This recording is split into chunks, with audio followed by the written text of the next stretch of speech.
Hello दोस्तों। तो आपका स्वागत है मेरी इस वीडियो में।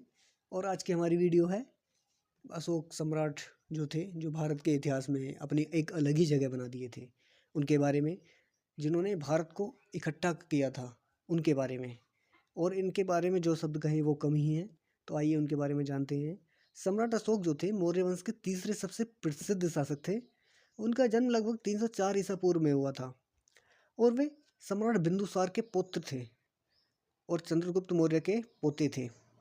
बचपन से ही अशोक बेहद बुद्धिमान, निडर और नेतृत्व क्षमता से भरपूर थे। उन्हें शासन और सैन्य कार्यों की गहरी समझ थी। तक्षशिला और उज्जैन में राजकुमार के रूप में काम किया उन्होंने, और उन्होंने कई विद्रोह को दबाया और अपनी कुशलता का परिचय दिया। लेकिन उनके जीवन में एक सबसे बड़ा मोड़ तब आया जब वे 272 ईसा पूर्व में एक साम्राज्य के सम्राट के रूप में जाने गए। प्रारंभिक वर्षों में अशोक एक शक्तिशाली और विस्तारवादी राजा थे। वे अपने दादा चंद्रगुप्त मौर्य की तरह पूरे भारतवर्ष को एकजुट करना चाहते थे। इसी उद्देश्य से उन्होंने 261 ईसा पूर्व में कलिंग राज्य पर आक्रमण किया। कलिंग युद्ध इतिहास का सबसे विनाशकारी युद्ध माना जाता है। इस युद्ध में अनुमानतः 1 लाख से अधिक लोग मारे गए, लाखों घायल और हजारों लोग बेघर हुए।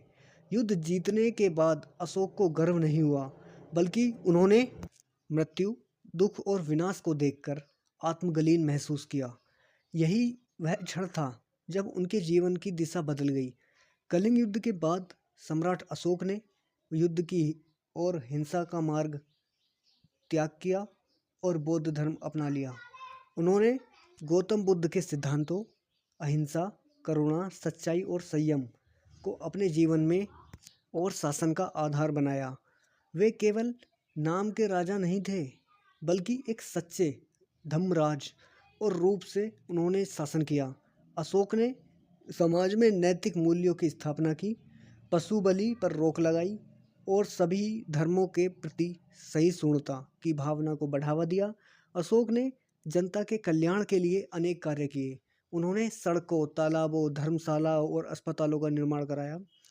उन्होंने अपने पूरे साम्राज्य में धम्म स्तंभ और शिलालेख स्थापित कराए, जिन पर नैतिक शिक्षाएं खुदी हुई थी।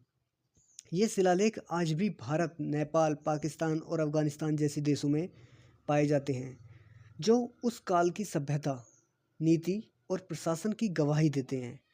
उनका सबसे प्रसिद्ध शिलालेख है सारनाथ का सिंह स्तंभ, जिसे आज भारत का राष्ट्रीय प्रतीक माना जाता है। सम्राट अशोक ने बौद्ध धर्म के प्रचार प्रसार के लिए विशेष प्रयास किए।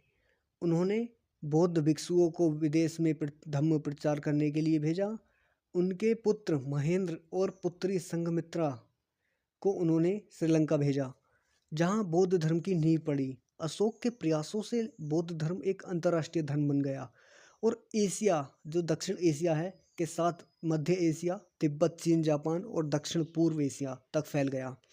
उन्होंने शासन को धम्म के सिद्धांतों पर चलाया, यानी न्याय, नैतिकता और प्रजा की सेवा की। वह एक ऐसे सम्राट थे जिन्होंने शक्ति के स्थान पर करुणा की शासन के आधार पर किया। वे कहते थे कि सच्चा विजयी युद्ध से नहीं, बल्कि हृदय जीतने से मिलती है। अशोक पहले ऐसे शासक थे जिन्होंने विदेशी संबंधों में भी शांति और मैत्री की नीति अपनाई थी। उन्होंने कभी दूसरों पर आक्रमण नहीं किया और वह सदैव शांति की वकालत की। अशोक का जीवन इस बात का उदाहरण है कि एक शासक की असली महानता उसके चरित्र, सोच और सेवा की भावना में होती है। उनके शासनकाल में समाज में धर्म, विज्ञान, कला और संस्कृति का अद्भुत विकास हुआ। वे अपने जीवन के अंतिम विषयों में, जो उनके लास्ट ईयर थे, साधारण जीवन जीते रह गए और प्रजा की सेवा की और अपने कर्तव्य को मानते रहे। अशोक का निधन लगभग 232 ईसा पूर्व में हुआ था। उनके बाद मौर्य साम्राज्य धीरे धीरे कमज़ोर होने लगा, लेकिन अशोक की स्मृति और शिक्षाएं अमर हो गईं। आज भी दुनिया उन्हें अशोक महान, अशोका द ग्रेट के नाम से जानती है। उनका सिंह स्तंभ भारत का राष्ट्रीय प्रतीक है और उनकी नीति धम्म आज भी मानवता के लिए एक प्रेरणादायक है। हमें उनके जो सीखना चाहिए वो ये सम्राट अशोक का जीवन केवल एक शासक की कहानी नहीं, बल्कि एक इंसान की आत्मबोध, बदलाव और सेवा की प्रेरक गाथा है। उन्होंने दिखाया कि शक्ति का सर्वोच्च उपयोग करुणा और सेवा में होता है। अशोक भारतीय इतिहास के उन महान नायकों में से एक हैं जिनका नाम सदियों तक आदर के साथ लिया जाएगा। उनका जीवन आज के नेताओं और समाज के लिए एक आदर्श है कि शासन केवल अधिकार नहीं, बल्कि उत्तरदायित्व और सेवा का माध्यम होना चाहिए। तो थैंक यू फॉर वॉचिंग। आपने हमारी वीडियो को इतनी देर देखा, इसके लिए बहुत धन्यवाद। और ऐसी वीडियो देखने के लिए चैनल को सब्सक्राइब करें, लाइक